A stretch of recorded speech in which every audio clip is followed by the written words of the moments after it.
We had just moved into a little ranch house in the suburbs. Storybook neighborhood, quiet, friendly neighbors, picket fences, the whole 9 yards.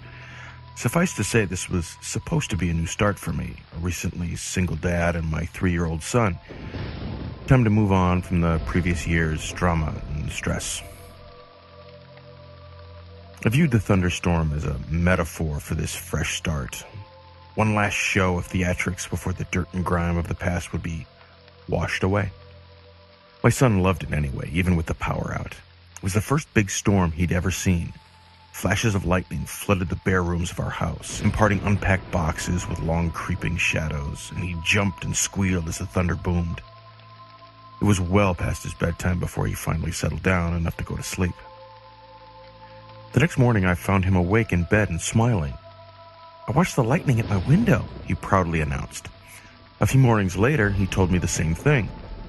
"You're silly," I said. "It didn't storm last night. You were only dreaming." "Oh." He seemed somewhat disheartened. I ruffled his hair and told him not to worry, and there would be another storm soon. Then it became a pattern. He would tell me how he watched the lightning outside his window at least twice a week, despite there being no storms. Recurring dreams of that first memorable thunderstorm, I figured. It's easy to hate myself in hindsight. Everybody assures me there's nothing I could have done, no way I could have known. But I'm supposed to be the guardian of my child, and these are useless words of comfort. I constantly relive that morning, making my coffee, pouring milk over my cereal, and picking up the newspaper to read about the pedophile local authorities had just arrested.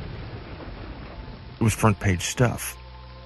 Apparently this guy would select a young target, usually a boy, stake out their house for a while, and take flash photos of them through their window while they slept. Sometimes he did more. My stomach sank as the connection was made. At the time, it was merely something from a child's imagination. In retrospect, it's the scariest thing I ever heard. About a week before the predator was caught, my son came up to me in his pajamas. "Guess what?" he asked. "What?" "No more lightning at my window." I played along. "Oh, that's nice. It finally died down, huh?" "No. Now it's in my closet." I've yet to see the photos the police have collected.